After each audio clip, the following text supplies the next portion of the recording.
এখানে আমি চাল নিয়েছি, ভাতের চাল, গ্লাসের মধ্যে দিয়ে দেব।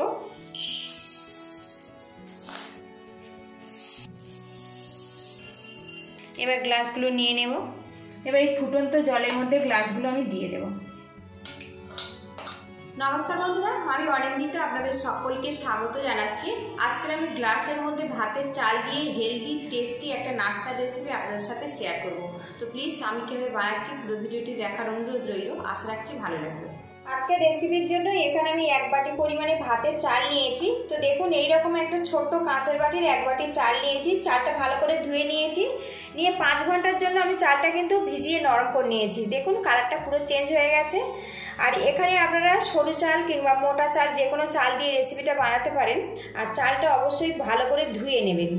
এখানে আমি একটা মিক্সিং জার রেখেছি, জারের মধ্যে চালটা নিয়ে নেব।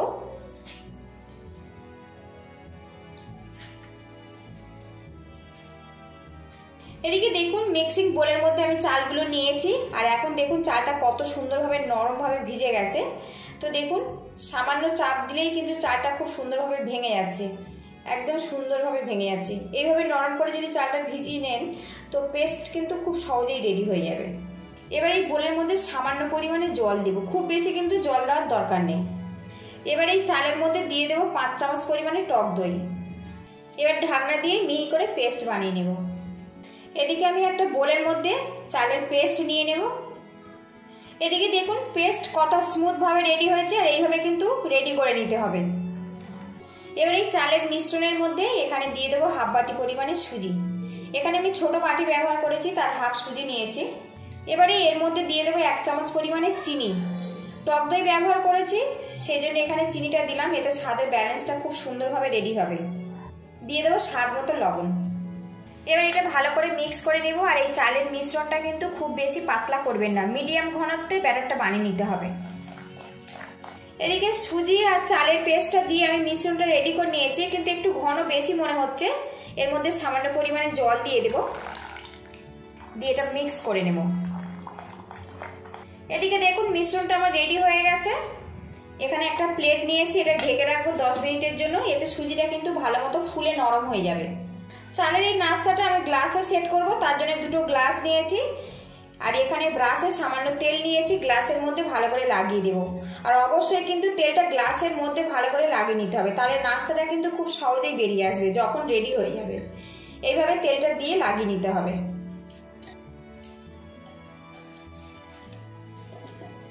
দুটো গ্লাসে ভালো করে আমি তেল লাগিয়ে নিয়েছি। এবার এটা আমি সাইড করে দেব। চালের এই নাস্তার জন্য একটা তড়কা বানাবো, তার জন্য কড়াটা গরম করে নিয়েছি। আর এর মধ্যে আমি দিয়ে দেব সাদা তেল। এদিকে দেখুন তেলটা গরম হয়ে গেছে। এবার এর মধ্যে দিয়ে দেবো 1/2 চামচ সাদা জিরে, দিয়ে দেবো সামান্য পরিমাণে হিং, 1/2 চামচ কালো সর্ষে, আর দিয়ে দেবো কারি পাতা। এদিকে দেখুন তরকাটা রেডি হয়ে গেছে। এবার এটা আমি নামিয়ে নেব। আবারও গ্যাসের মধ্যে অন্য একটা কড়াতে কিছুটা জল দিয়ে দেবো। গ্যাসের হিটটা হাইতে রাখবো, রেখে জলটা আমি ফুটতে দেবো। এদিকে দেখুন সুজিটা কিন্তু বেশ ভালো মতো সেট হয়ে গেছে, গিয়ে একদম নরম হয়ে গেছে। এবারে এখানে যে তরকাটা আমি রেডি করে নিয়েছি এর মধ্যে আমি দিয়ে দেব। এবার এটা ভালো করে মিক্স করে নেব। আর এইভাবে তরকা দিয়ে যদি এই রেসিপিটা বানানো যায়, এর স্বাদ কিন্তু অনেকটাই বেড়ে যায়। এটা ভালো করে মাখিয়ে নিতে হবে। তো মিশ্রণটা দেখুন একদম রেডি হয়ে গেছে। সবশেষে এর মধ্যে দিয়ে দেবো 1 চামচ পরিমাণে ইনো। এখানে 4 চামচের 1 চামচ ইনো আমি ব্যবহার করলাম। সামান্য জল দিয়ে দেব। এবার এটা ভালো করে মিক্স করে নেব। তো দেখুন ইনো দিয়ে ভালো করে মিক্স করে নিয়েছি। এবার একটু সাইড করে দেব। যে গ্লাস দুটোতে আমি তেল মাখিয়ে রেখেছিলাম, এবার এর মধ্যে চালের মিশ্রণটা আমি দিয়ে দেব। একটু খালি রেখে ব্যাটারটা কিন্তু ভরে দিতে হবে।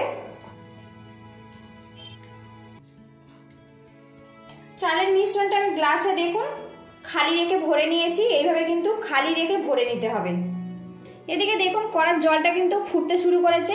এবার এই গ্লাসটা এর মধ্যে আমি দিয়ে দেব।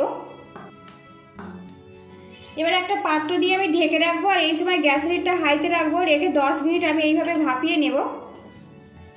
এদিকে দেখুন 10 মিনিট ফুটিয়ে আমি গ্যাসের হিটটা বন্ধ করে দিয়েছি আর ঢাকনাটা খুলে নিয়েছি। আর এখন দেখুন নাস্তাটা কিন্তু আমার সুন্দরভাবে রেডি হয়ে গেছে, হাতে কিন্তু কোনো রকম ব্যাটার লেগে যাচ্ছে না। আর চারিদিক থেকে দেখুন ফাটতে শুরু করেছে। আর জালিদারভাবে কিন্তু এটা রেডি হয়ে গেছে। এবার এই গ্লাসটা আমি নামিয়ে নেব, নিয়ে ঠান্ডা করে আপনাদেরকে আমি দেখাচ্ছি। এদিকে গ্লাসটা কিন্তু বেশ ভালো মতো ঠান্ডা হয়ে গেছে। এবারে নাস্তাটা আমি বের করে নেব। এইভাবে একটুখানি গ্লাসের গাটা এইভাবে একটুখানি আমি ম্যাশ করে দেব, তারপরে পিছনে এইভাবে ঠোক্কা মারবো। তো দেখুন খুব সহজে কিন্তু নাস্তাটা বেরিয়ে এসছে। আর এখন দেখুন কত সুন্দর জালিদারভাবে এটা রেডি হয়েছে। দেখুন আপনারা বুঝতে পারছেন কিনা বুঝতে পারছি না, তো অনেক সুন্দর জালিদারভাবে রেডি হয়েছে। এটাও আমি এইভাবে বের করে নেব।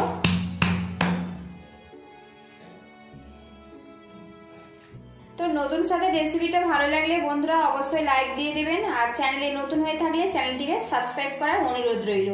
এখন এই নাস্তা থেকে খুব সুন্দর একটা কিন্তু গন্ধ বেরিয়েছে, যে তরকাটা আমি দিয়েছিলাম সেই তরকারি গন্ধ। আর এখানে আমি একটা ছুরি নিয়েছি, আর এইভাবে ছোট ছোট করে আমি কেটে নেব।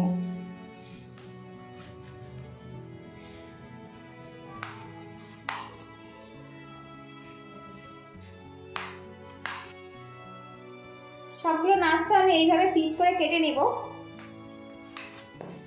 চালের নাস্তাগুলো আমি ছোট ছোট করে কেটে নিয়েছি। আর এখন দেখুন নাস্তাটা কত সুন্দর জালিদারভাবে রেডি হয়েছে। দেখুন এই রেসিপিটা আপনারা কিন্তু ব্রেকফাস্টে কিংবা স্কুল টিফিনের জন্য বানিয়ে দিতে পারেন, খেতে কিন্তু অসাধারণ লাগে। আর এই রেসিপিটা আপনারা গ্রিন চাটনি, কোকোনাট চাটনি কিংবা রেড চাটনির সাথে পরিবেশন করতে পারেন।